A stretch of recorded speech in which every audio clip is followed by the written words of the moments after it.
Bonjour monsieur. On aurait aimé juste vous montrer un petit passage de la Bible qui est... Non, j'en ai pas besoin. Vous n'avez pas besoin. Au revoir. Au revoir monsieur.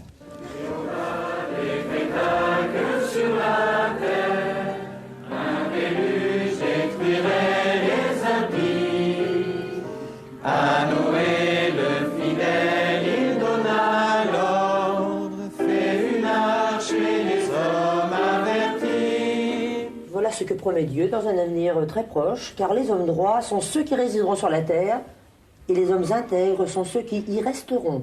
Quant aux méchants, ils seront retranchés de la terre, et les traîtres, eux, en seront arrachés. Les événements mondiaux d'ailleurs et la chronologie biblique prouvent sans erreur possible que Jésus est invisiblement présent depuis 1914, comme les témoins de Jéhovah l'expliquent depuis si longtemps dans leurs publications et dans leurs prédications. Et nous proposons aux personnes que nous rencontrons, si elles le désirent, eh bien un cours biblique gratuit à domicile pour approfondir ces questions et voir comment Dieu va réaliser ces choses. Car de savoir ce qu'il va faire, c'est bien, mais c'est aussi intéressant de savoir comment.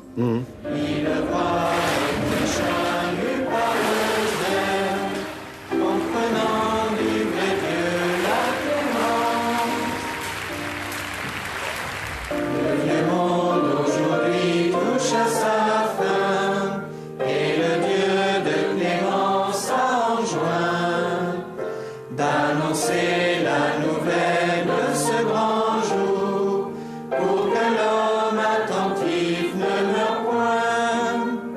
Dans l'esprit du vrai Dieu est à coup sûr, le fidèle qui mérite sa clémence.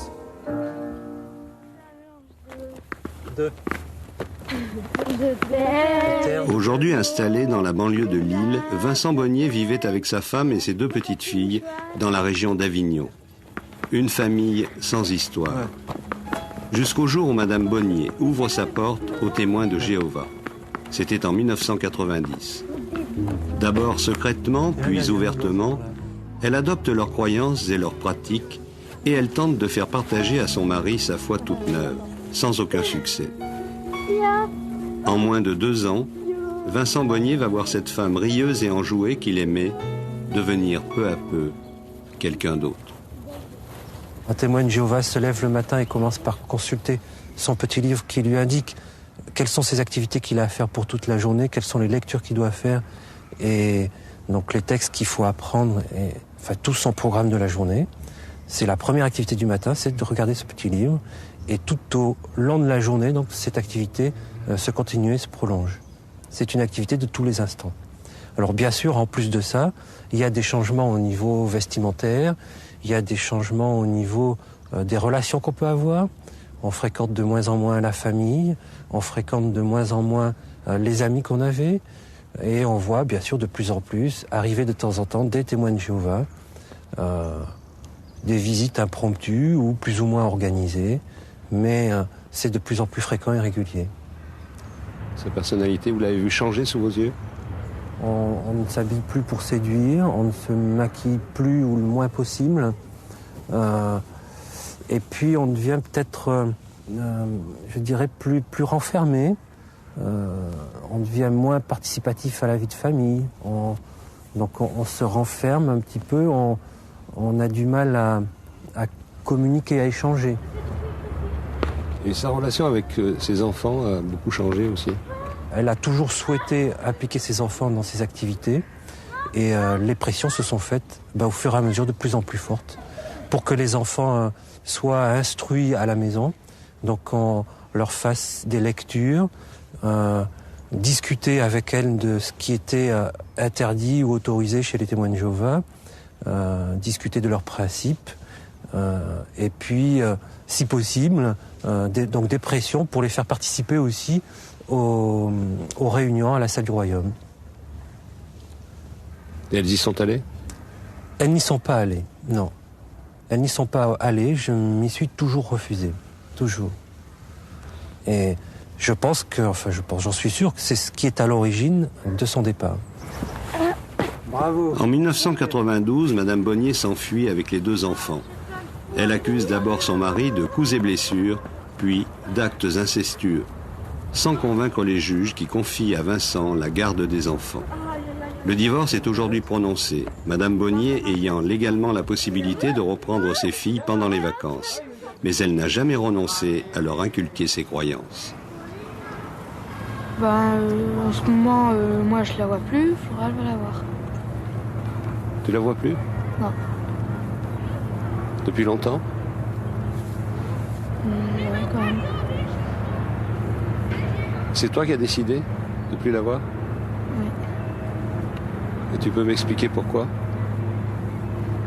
Non, j'arriverai pas. Hein? J'arriverai pas. Oh, essaye.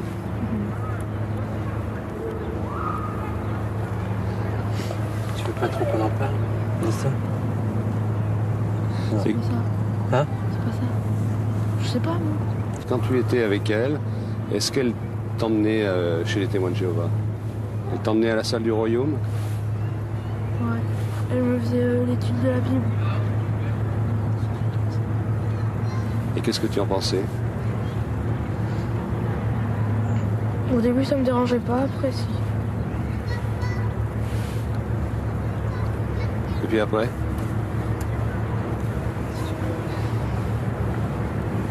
Après, ça t'embêtait? Hein? Qu'est-ce qu'il y a?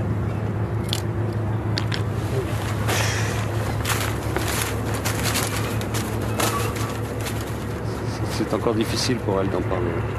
Ouais. C'est difficile. On peut dire qu'ils ont changé votre vie? Ah oui, c'est sûr qu'ils ont changé ma vie. C'est clair que c'est de leur responsabilité ce qui nous est arrivé, effectivement. Ce sont eux qui nous ont poussés à nous entredéchirer et à nous séparer.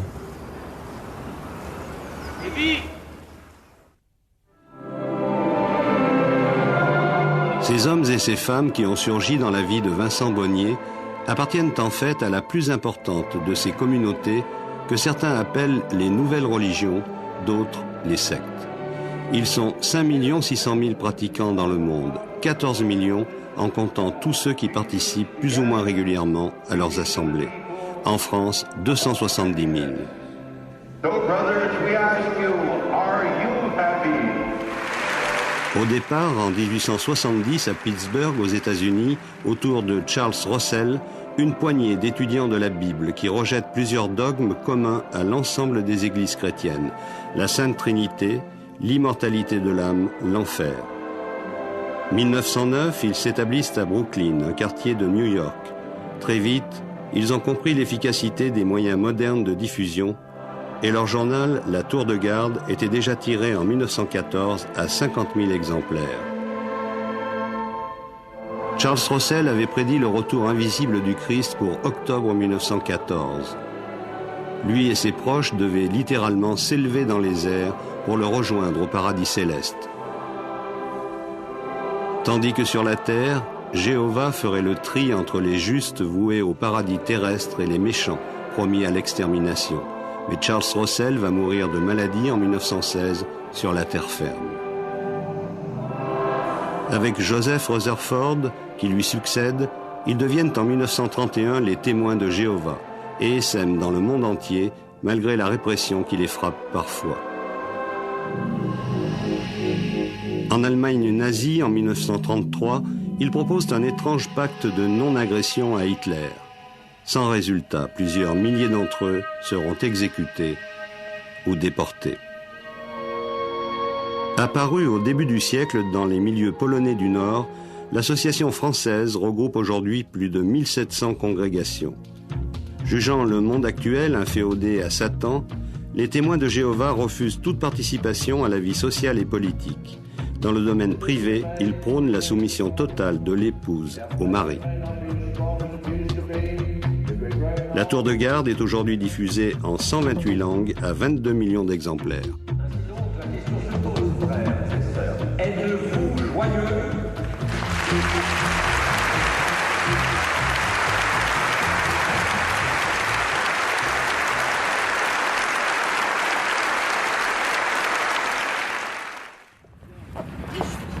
Lorsqu'ils se sont rencontrés il y a plus de 15 ans, Corinne et Yves Dallier étaient déjà tous deux témoins de Jéhovah. Et c'est avec leurs 2 enfants qu'ils fréquentent les réunions. 2 fois par semaine, pendant 2 heures, à la salle du Royaume, le temple des témoins de Jéhovah. Un autre soir, comme ici, chez l'un des membres de la congrégation, pour l'étude de textes hebdomadaires. Dans le vocabulaire biblique des témoins, Yves Dallier est un ancien, une sorte de pasteur responsable d'une petite communauté de ce qu'ils appellent des brebis. Bien, je vous souhaite la bienvenue dans notre étude de livre, comme ce soir. Cette réunion va pouvoir commencer, et une fois encore, je vous souhaite bien, sentez-vous à l'aise, et je vais prononcer quelques mots. Notre Dieu Jéhovah, c'est avec grand plaisir que nous venons par cette prière te demander ta bénédiction sur cette étude, qu'elle soit pour chacun d'entre nous agréable, de pouvoir ainsi, dans de bonnes conditions, pouvoir examiner ta parole à l'aide de ce manuel. Nous demandons ainsi de pouvoir être attentifs aux conseils qui nous sont donnés et de pouvoir les appliquer si cela nous est possible. Donc Jérémie, s'il te plaît, si tu veux bien. Une chrétienne divorcée a dit « Il y a une chose pire que d'être seule, c'est d'être mal mariée. » Les veuves du 1er siècle souffraient sans doute de la solitude, mais celles qui étaient avisées se tenaient occupées, recevant des étrangers, lavant les pieds des saints et venant en aide à ceux qui étaient dans la tribulation. Voilà, merci. Alors la question nous rappelle, quel danger menace ceux qui fréquentent des non-croyants en vue du mariage? Sentez-vous libre? Paragraphe 1. Michel? Oui, il y a un danger, c'est celui de fréquenter des non-croyants justement en vue du mariage. Et la Bible, donc, en 1 Corinthiens, chapitre 7, verset 39, nous dit de nous marier dans le Seigneur. Voilà, très bien. Est-ce qu'il y a un remède miracle pour convaincre la solitude? En s'entourant de la compagnie de gens saints. À chaque question, ils connaissent la bonne réponse comme de bons élèves. Mais elle semble toujours avoir été apprise par cœur dans un texte biblique. Notamment le livre des Proverbes. Très bien, donc on s'aperçoit ici qu'il ne faut surtout pas rester sur soi-même ou s'enfermer ou morfondre, plutôt aller vers l'extérieur et s'entourer de personnes, ce qui est important dans un tel cas. Très bien. On a l'impression que tout le monde pense la même chose, quoi, un peu. Bah écoutez, j'en suis très heureux. J'en suis très heureux que tout le monde pense la même chose. Maintenant, chacun est libre, vous avez vu constater, chacun est libre de s'exprimer. Quand quelqu'un a envie de dire quelque chose d'autre, eh bien, il s'exprime. S'il ne pense pas différemment, eh bien, il ne va pas aller à l'encontre exprès. Mais il est vrai que les témoins de Jéhovah ont partout dans le monde le même enseignement. Et ça, c'est, je dirais, plutôt une force d'unité aujourd'hui. Et dans un groupement religieux, partout dans le monde, on est capable de vous dire absolument le même langage que ce soir. Ça n'arrive jamais que vous ne soyez pas d'accord avec l'enseignement des témoins de Jéhovah? Ça arrive, mais bien souvent, on se pose des questions, on est perplexe.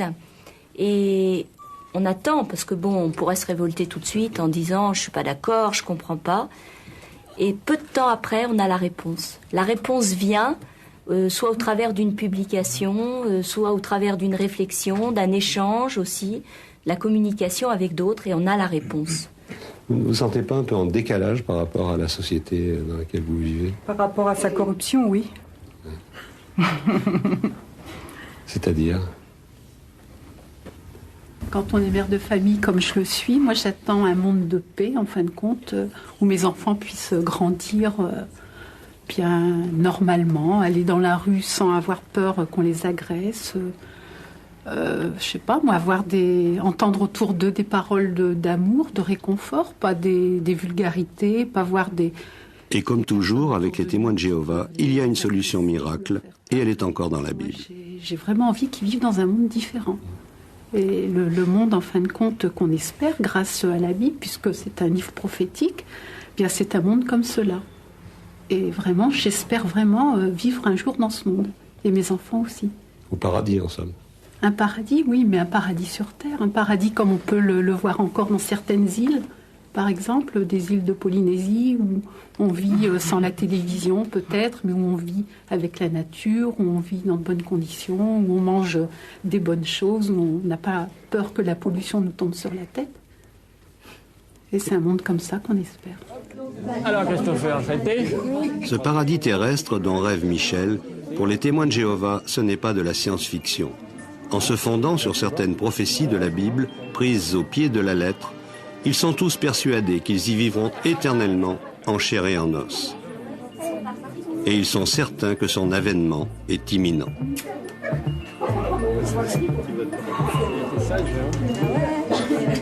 Il était sage.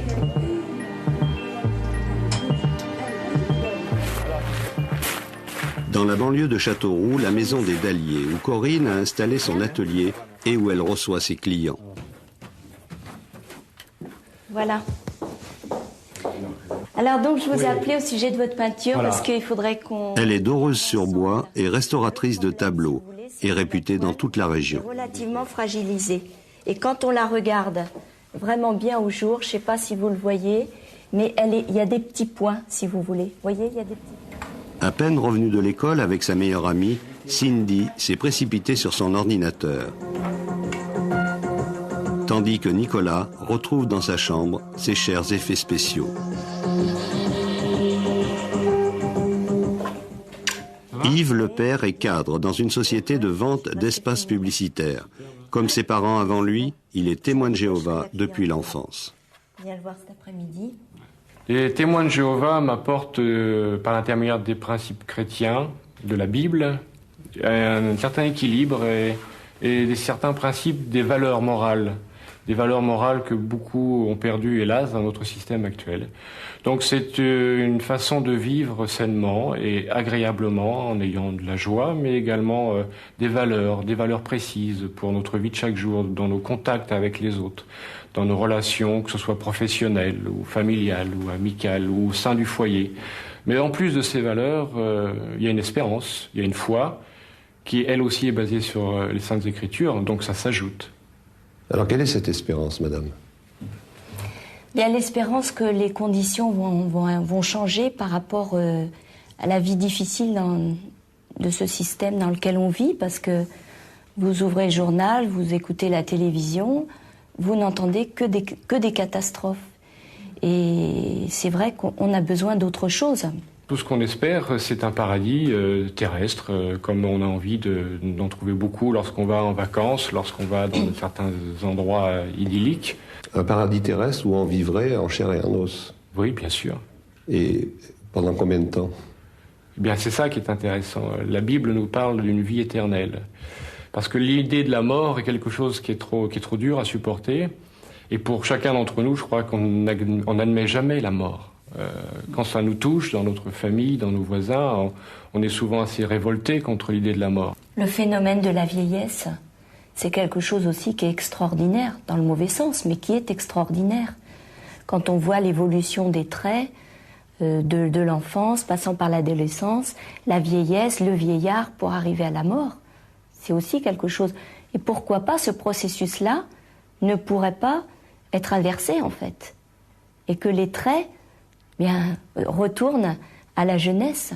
Mais Dieu le ressuscite. Et c'est ainsi qu'il... Un joli conte de fées, en somme, mais qui est enseigné comme une évidence dans les salles du royaume.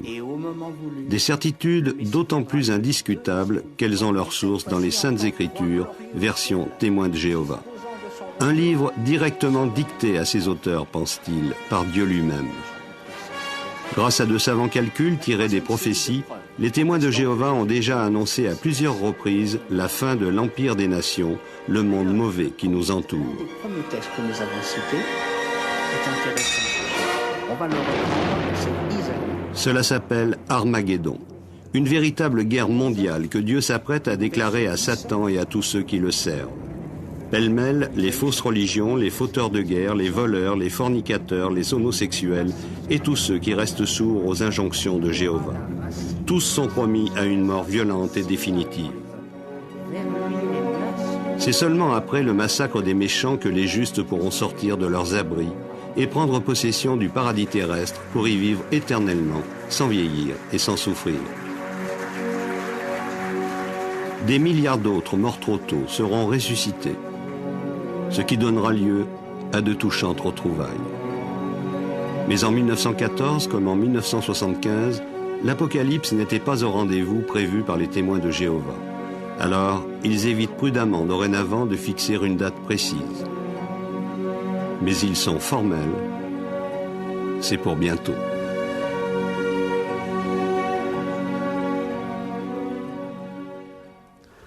Cela peut paraître difficile à croire, mais c'est une démarche de foi. C'est une démarche de foi parce qu'elle est basée sur une connaissance profonde de l'Évangile, des promesses de Dieu. Et en tant que chrétiens, nous avons acquis la conviction que Dieu ne peut mentir. Vous n'avez aucun doute? Pas de doute dans ce domaine-là. Ça ne se discute pas, ce qui est dans la Bible. C'est paroles d'évangile, comme on dit.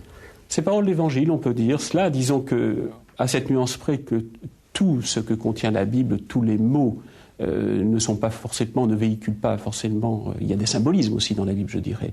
Mais son contenu est parole de Dieu.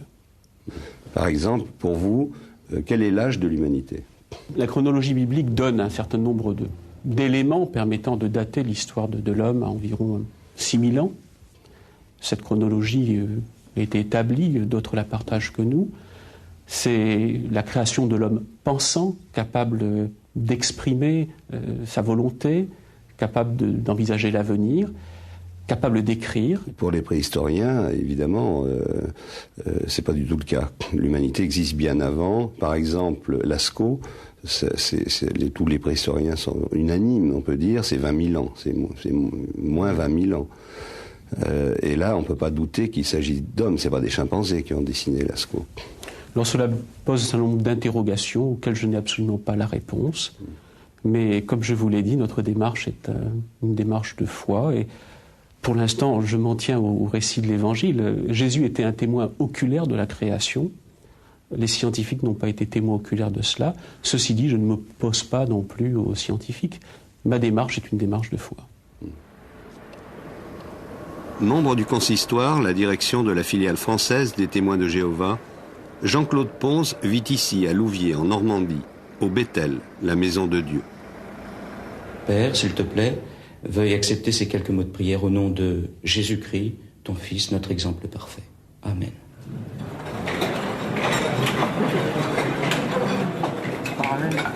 Ils sont plus de 300 volontaires à partager la vie communautaire du Bethel. Il y a quelques célibataires, mais la plupart sont des couples mariés qui ont renoncé à avoir des enfants pendant toute la durée de leur séjour ici, afin de se consacrer entièrement au service de la communauté. Ce sont eux qui assurent les tâches quotidiennes. Le service du courrier reçoit environ 1000 lettres par jour ouvrables, plus de 200 000 par an auxquelles il faut répondre une par une. Il y a les hommes et les femmes de ménage, et aussi une dizaine de cuisiniers, un boulanger et 7 serveurs qui assurent l'intendance. Chaque jour, environ 350 couverts à chaque repas.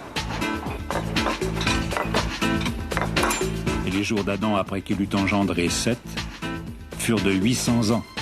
D'autres, pendant ce temps, peuvent se consacrer à l'enregistrement de la Bible version Témoins de Jéhovah en 70 cassettes. Se montèrent à 930 ans et il mourut.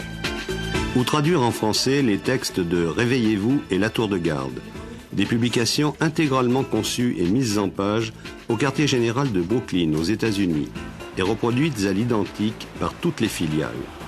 25 membres du Bethel assurent l'édition française à l'imprimerie de Louviers. Tous exercent un véritable métier, plus ou moins qualifié, parfois dangereux.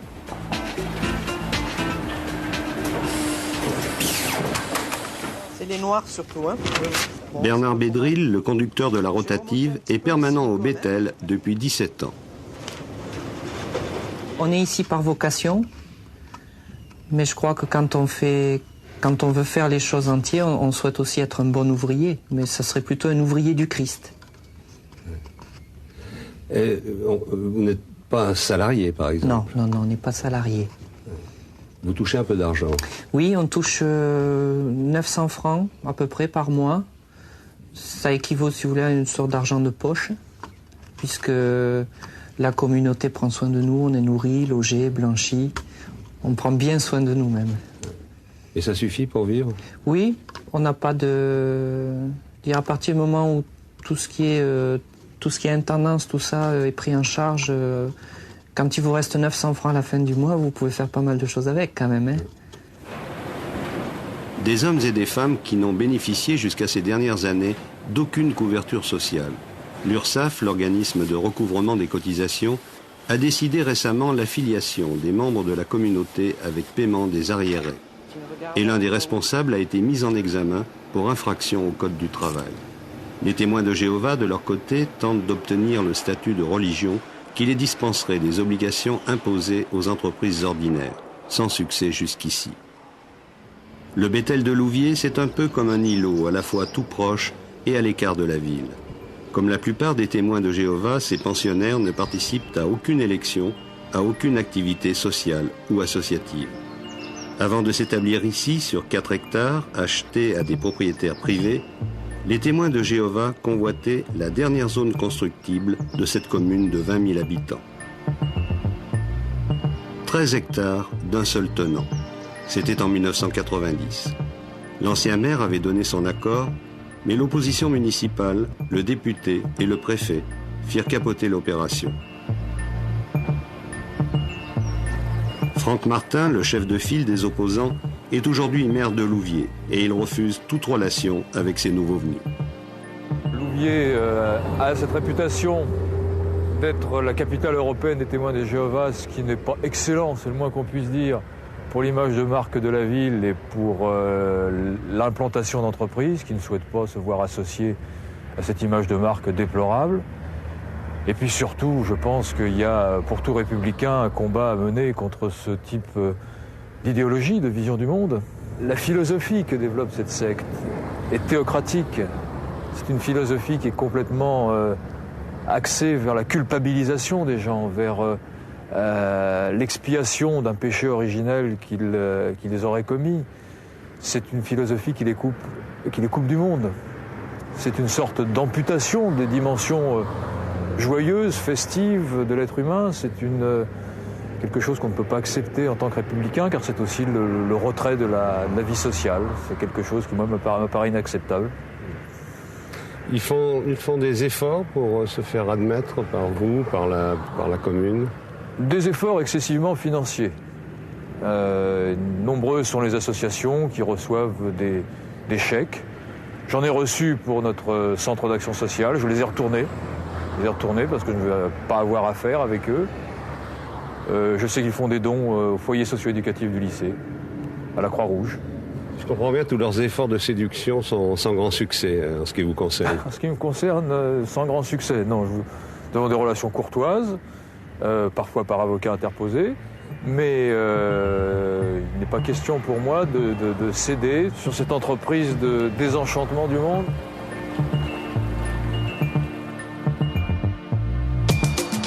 Les témoins de Jéhovah, c'est aussi une organisation internationale, la Watchtower Society, la société de la tour de garde. Depuis 1909, le quartier général est établi ici, à Brooklyn, au-dessus du port de New York. Tout un quartier peu à peu colonisé pour abriter 3000 membres du Bethel américain et la direction mondiale de la communauté. 3000 autres vivent dans 2 autres sites de la région. Immeubles de résidence, restaurants, immeubles de bureaux, imprimeries, services d'expédition, une véritable institution ayant pignon sur rue est considérée aux États-Unis comme une religion parmi les autres, ce qui permet aux témoins de Jéhovah d'être ici entièrement exemptés d'impôts. Les publications des témoins de Jéhovah sont ici enregistrées sur bande magnétique en 27 langues. 51 000 cassettes par jour, 300 000 par semaine, plus d'1 million par mois. Elles porteront la bonne parole aux 4 coins des États-Unis, mais aussi en Amérique latine, en Asie, en Afrique. Celles-ci sont destinées aux enfants hispanisants, mais il y en a pour tous les publics. Un étage plus bas, le joyau de l'entreprise, l'imprimerie. Qui a écrit la Bible, Dieu ou les hommes? C'est le titre de l'ouvrage imprimé aujourd'hui. 100 000 exemplaires par jour. Grâce aux 30 filiales réparties dans le monde, il sera édité en plus de 200 langues différentes. En 70 ans, les témoins de Jéhovah ont publié 11 milliards d'écrits divers. Chaque mois, 3 millions de Bibles et autres ouvrages bibliques sortent des rotatives, ici à Brooklyn. Et on s'efforce vraiment de rendre la Bible accessible. Notre but, c'est vraiment d'aider les gens à la connaître, à la posséder et puis à la lire aussi. Parce qu'en tant que chrétien, c'est vraiment notre but. C'est montrer que la Bible, c'est le guide dont nous avons besoin pour régler les difficultés de la vie. Donc qui est toujours valable aujourd'hui. Oui, qui est toujours valable aujourd'hui. Autant il y a plus de 2000 ans, la Bible est toujours aussi valable, toujours aussi utile. Et nous, on est persuadés que si on la connaît, si on l'estime, si on l'apprécie, c'est un livre qui est utile et qui donne un sens à notre vie. Et parce qu'on est chrétien, on veut défendre cela. C'est notre principal objectif.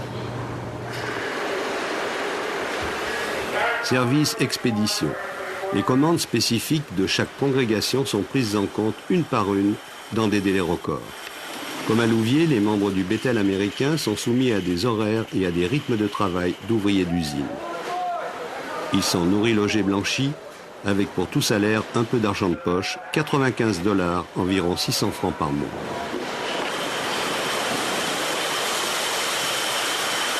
Vous recevez souvent la visite de chefs d'entreprise ici?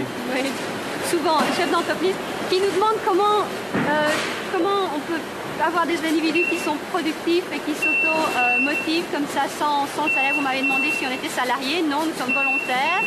On reçoit une petite donation. D'ailleurs, le président, les porte-parole, tout le monde reçoit la même contribution. C'est assez fantastique. Il faudrait bien connaître votre combine pour faire travailler les gens sans les payer. Le secret, oui, c'est la passion, le secret, effectivement. Oui, alors comment vous faites? Eh bien, nous sommes convaincus que notre effort est un effort humanitaire, comme nous disions. Et le message biblique est justement un message qui aide l'humanité à vivre de façon beaucoup plus sereine et à vivre de meilleure façon. Enfin, tout ça, toutes ces infrastructures, ça suppose quand même beaucoup d'argent. Ça suppose une certaine partie d'argent, effectivement. Vous êtes un peu une puissance quand même. Est-ce qu'on est une puissance? Je n'irai pas jusque-là. Non, une puissance de paix. Si c'est une puissance de paix.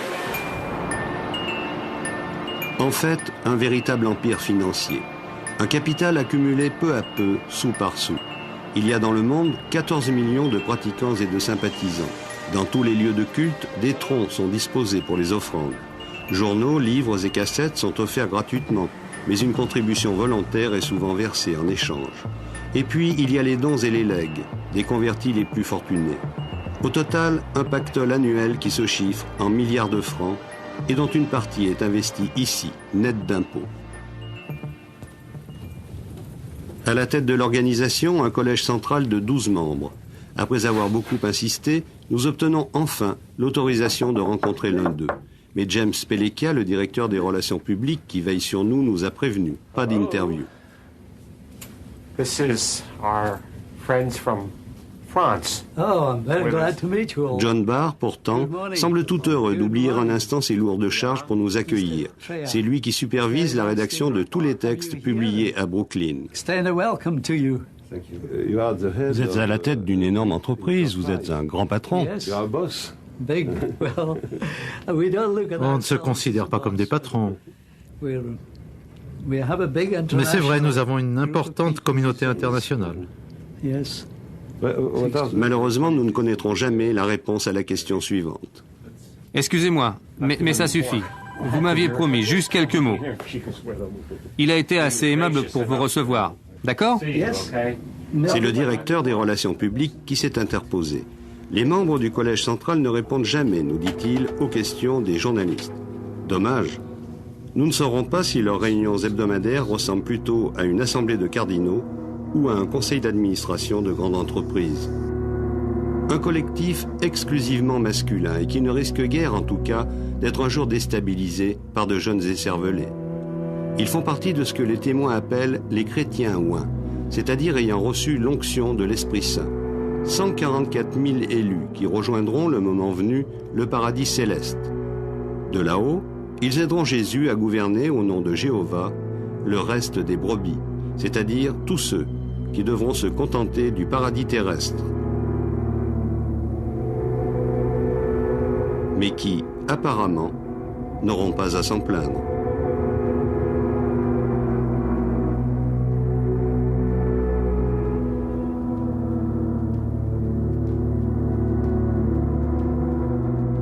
Une bonne nouvelle qui s'affiche nuit et jour dans le ciel de New York et que des millions de témoins vont relayer sous toutes les latitudes.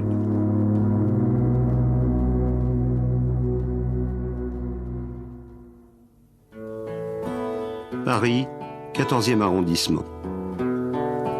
Être là simplement près de toi calmement. Marchande de légumes sur un marché parisien, Monique est aussi chanteuse de variété. Son amie Natacha est professeure de danse et l'aide à répéter son futur tour de chant. Mais elle n'oublie jamais qu'elles sont toutes deux, avant tout, témoins de Jéhovah.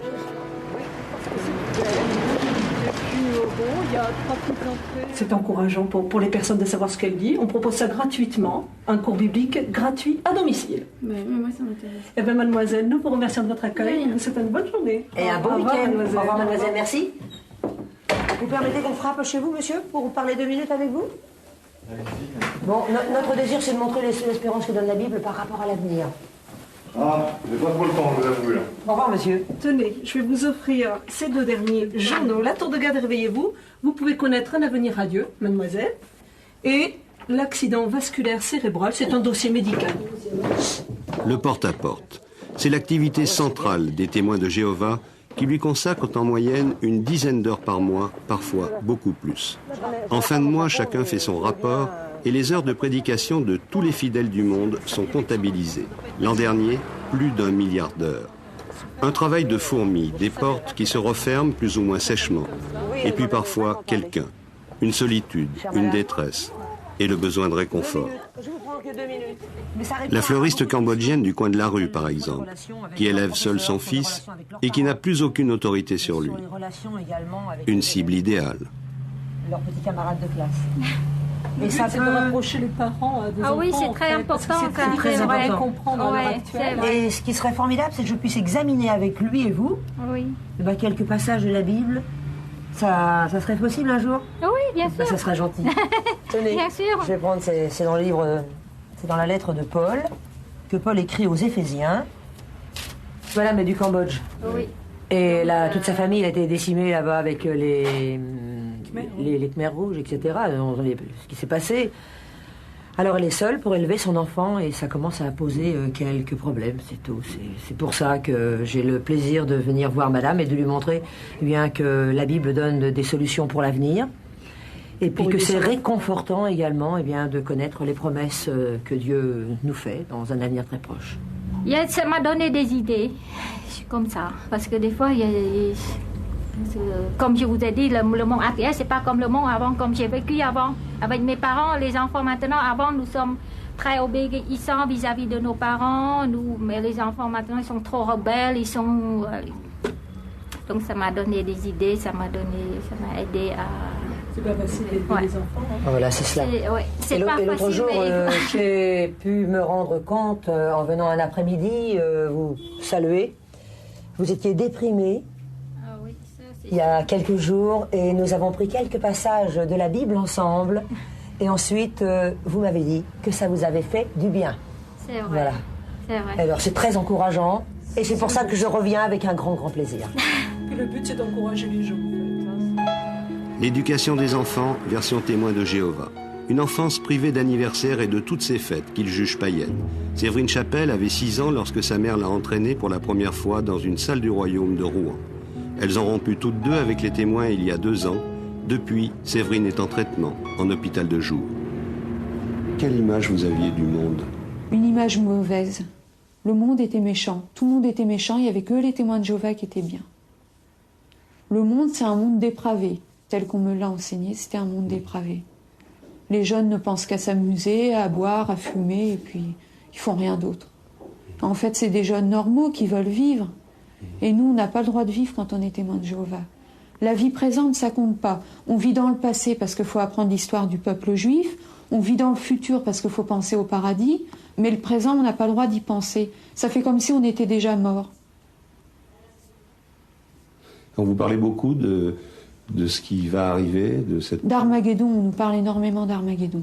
C'est-à-dire la fin de ce monde, quoi. La fin de ce monde, oui. Ouais. Et on nous montre des images très impressionnantes quand on est enfant. J'en ai une là qui m'avait beaucoup marqué, où on voit des enfants et des animaux en train de disparaître dans un gouffre. Mais quand on est enfant, c'est des images qui choquent beaucoup, ça. Ça vous faisait peur? Ça me faisait très peur, oui. Et je ne comprenais pas pourquoi Dieu pouvait détruire les enfants, au nom de quoi on détruit un enfant. Alors je demandais des explications, et on me disait, c'est les parents qui sont responsables de leurs enfants. Dieu fait que ce qu'il a à faire. Je me disais que c'était un Dieu méchant, mais j'en connaissais pas d'autres.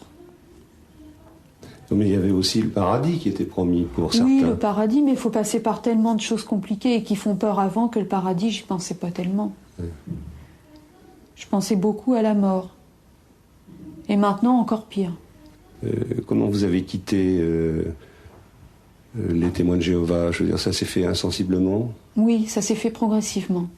Je vous dis, en assistant moins régulièrement aux réunions, déjà, donc la programmation se fait moins bien. On n'entend plus parler le même langage, on voit un petit peu l'extérieur. Et puis moi, je suis suivie en hôpital de jour, donc j'ai fréquenté des personnes qui n'avaient jamais été témoins de Jéhovah, qui voyaient la vie différente de la manière dont je la voyais moi. J'ai vu des médecins, des infirmiers, ça m'a permis de voir différemment. J'ai beaucoup discuté et puis ça m'a beaucoup aidé. Pourquoi vous êtes allé en hôpital de jour? Parce que j'avais été très perturbée par l'enseignement des témoins de Jéhovah, notamment sur Armageddon et puis des tas d'autres choses. J'étais très perturbée. Mentalement, psychologiquement, j'étais complètement démolie. Et là, ça commence à revenir progressivement, mais c'est dur quand même. Et vous avez, donc à 26 ans, on peut dire, un peu découvert le monde? J'ai découvert le monde, oui. Ouais. Et j'apprécie. Il y a comme des moments magiques. Quand on se retrouve, par exemple, quand je me retrouve au cinéma avec quelqu'un qui n'est pas témoin de Jéhovah et à regarder un film qui me plaît à moi, bah, c'est comme si c'était magique. Je découvre la vie. J'avais pas le temps. Alors finalement, comment vous l'avez trouvé, le monde? Ben, je l'ai trouvé bien, moi, le monde. Puis j'ai trouvé des gens sympas. Mais les témoins de Jéhovah aussi sont des gens gentils. En apparence, mais si on gratte un petit peu, ils sont loin d'être gentils. C'est-à-dire? C'est des gens qui sont méchants entre eux. Par exemple, ils passent tout leur temps à ses pieds les uns les autres pour voir s'il n'y a pas une petite faute de fait. Un jeune, par exemple, qui aurait pris une taffe de cigarette, par exemple, et puis qui aurait été vu par un jeune témoin de Jéhovah, il faut le dénoncer. On n'a pas le droit. Ça, c'est strictement interdit, par contre. On n'a pas le droit de fumer. Mais on vous demande de dénoncer quand... Oui, on nous demande de dénoncer. Parce qu'autrement, on est responsable du péché commis par la personne dans la mesure où on ne la dénonce pas. C'est-à-dire qu'au moment d'Armageddon, la personne sera détruite, et nous avec, parce qu'on n'a pas dénoncé. On est responsable de tout, quoi. On est responsable les uns des autres. Alors qu'est-ce qui est déconseillé encore? Alors les lectures philosophiques, par exemple, la philosophie, c'est interdit. On n'a pas le droit de philosopher sur la vie. La vie, ça appartient à Dieu. On médite que sur ce que Dieu autorise ou non. Alors les lectures, alors les romans d'amour, c'est déconseillé aussi parce que c'est à l'eau de rose. Et puis la vie n'est pas à l'eau de rose, on n'a pas le droit de rêver, il ne faut pas rêver. Un témoin de Jéhovah, ça ne rêve pas. La télévision, c'est déconseillé. À les entendre, tout est pornographique à la télévision. Pornographique ou violent, mais il n'y a pas de juste milieu. À part éventuellement les reportages sur les animaux. Encore à condition qu'ils ne fassent pas de saleté, les animaux. Parce que même eux, ils en font. Quelle idée vous aviez du mot liberté? J'en avais pas d'idée. Liberté, je connaissais pas. Bon. Oui. Maintenant, la liberté, c'est de faire tout ce que j'ai envie de faire dans la mesure où je peux me le permettre. Maintenant, je suis libre de tout. Si je veux fumer une cigarette, je me gêne pas. Puis je pense pas à Dieu quand je l'allume. Ça me dérange pas. Il vous manque pas, Jéhovah? Oh non, il me manque pas, non. Pas du tout. Dieu ne me manque pas. Je crois même plus en Dieu, de toute façon. J'ai une croix autour du cou parce que c'est un bijou comme un autre. Mais personnellement, je préfère ne pas croire en Dieu. Parce que j'en ai pas connu un autre qu'un Dieu comme ça. Pour moi, c'est un Dieu cruel, donc je cherche pas à en connaître un autre. Actuellement en traitement à l'hôpital Broussais à Paris, Thérèse Paul, au contraire, n'a jamais songé à renier ce Dieu sévère et elle est entièrement soumise à chacun de ses commandements. Opérée pour la 2e fois d'une grave maladie de cœur par le docteur Couetil, elle avait posé ses conditions. Pas question, quoi qu'il arrive, d'effectuer sur elle la moindre transfusion sanguine, pas même une autotransfusion. Un tabou absolu pour les témoins de Jéhovah qui s'appuie sur un interdit de la Bible, pourtant purement alimentaire. Tu ne consommeras pas de sang. L'équipe du professeur Carpentier à Broussais a déjà opéré des dizaines de témoins en respectant leurs désirs, grâce à l'usage de techniques alternatives extrêmement sophistiquées. Les médecins disent eux-mêmes qu'ils font l'impossible pour que ça ne se produise pas, mais il peut arriver, on ne peut pas exclure que ça se produise et qu'à un moment, on soit dans une situation limite, critique, et que sans transfusion, le patient meurt. Je pense pas. Non, mais ça peut arriver, je veux oui, dire. Alors imaginons que ça arrive. Ben, ça arrive. Vous préféreriez mourir? C'est pas que je veux vivre, mais je ne veux pas recevoir de transfusion. Même à ce prix-là? Même à ce prix-là, oui. Et si on vous en faisait une, par exemple, vous êtes... Je serais très malheureuse. Très, très malheureuse. Quel problème ça vous poserait? Ma conscience me travaillerait. J'aurais déjà fait, moi, un mauvais jugement vis-à-vis du chirurgien. Et puis, c'est pas le fait d'avoir le sang d'un autre, mais j'aurais l'impression d'avoir désobéi à une loi émise par Jéhovah. Mais en même temps, peut-être que vous trouviez que la vie est belle? Non. Ah non, pas du tout. Pas du tout. Pas du tout. Là, je suis heureuse. Parce que j'ai fait la volonté de Dieu. Vous voyez, là, je suis heureuse. Je ne suis pas une fanatique. Mais j'obéis au commandement de la Bible. Jéhovah a donné des lois. Vous êtes libre de les accepter ou de les refuser. Mais, à ce moment-là, on va à la mort. Vous voyez, j'accepte du sang. Moi, j'accepte du sang. Je perds quelque chose de merveilleux. C'est-à-dire une vie éternelle dans un paradis. Et vous êtes sûr d'avoir une vie éternelle? Oui, j'espère. Je ne suis pas sûre. Et moi qui ne suis pas témoin de Jéhovah? Vous pouvez le devenir. Mais si je ne le deviens pas? Ben, non. C'est mauvais pour moi. Non, c'est mauvais pour vous, oui. Thérèse Paul sortira vivante de l'hôpital sans avoir désobéi à son Dieu tout-puissant. Mais c'est au dévouement et à la compétence de toute une équipe médicale qu'elle le doit, et surtout à son exemplaire tolérance. Des soignants qui savent bien pourtant que malgré leurs infinies précautions, ils risquent à chaque fois de se trouver devant le terrible dilemme. Faire une transfusion quand même ou laisser mourir un patient. Dans le cas d'un enfant, en tout cas, le docteur Quetil n'aurait aucune hésitation. S'agissant de moi personnellement, jamais je laisserai mourir un enfant. Bien sûr, il a la tutelle parentale, c'est le désir des parents que de dire mon fils est également témoin de Jéhovah, donc il ne doit pas être transfusé. Nous respectons beaucoup, tout à fait ça, comme pour les adultes. Mais si un jour je suis devant, j'espère, quelque chose qui n'arrivera jamais, c'est-à-dire il meurt ou je transfuse, voilà une question à résoudre, dans ce cas-là, s'agissant des enfants, et là on parle tout à fait des enfants, je verrai les parents, bien entendu, je leur dirai voilà votre fils ou votre enfant, disons, va mourir si on ne transfuse pas. Je suis sûr de la réponse des parents, ils me diront hors de question de transfuser. Je suis sûr de ma réponse également, je dirai je vais vous décharger de la responsabilité parentale pendant, bref, et je ferai en sorte de pouvoir transfuser cet enfant.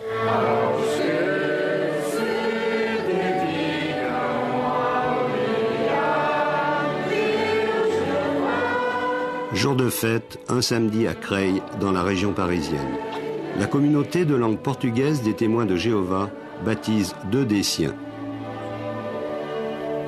Nuno et Lucia. Il est lycéen, elle est gardienne d'immeuble et aide ménagère.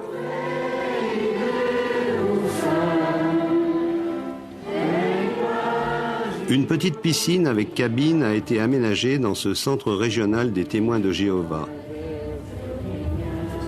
pour un baptême par immersion complète dans les eaux tièdes des certitudes.